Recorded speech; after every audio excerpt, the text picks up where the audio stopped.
একদিন সকালে এক চালাক কাক একটি সুস্বাদু রুটি খুঁজে পেল। খুশি হয়ে সে উড়ে গেল এক বট গাছের ডালে। আহা, কি মজা! আজকের সকালে একটা রুটি পেয়েছি, এখন নিশ্চিন্তে খেতে পারব।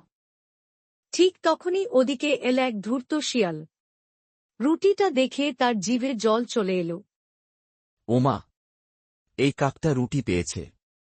ওটা যদি আমি পেতাম। একবার চেষ্টা করতেই হবে। শিয়াল গাছের নিচে দাঁড়িয়ে মিষ্টি গলায় ডাক দিল।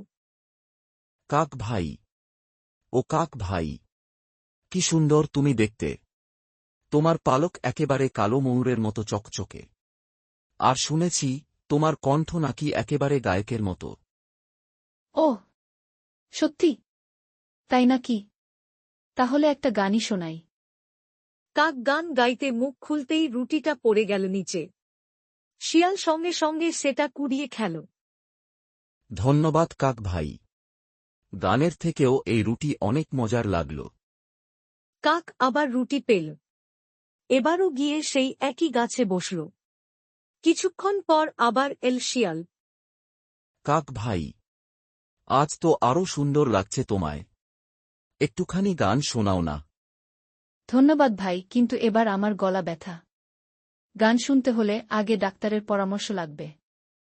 শিয়াল বুঝল এবার কাক তাকে বোকা বানিয়েছে।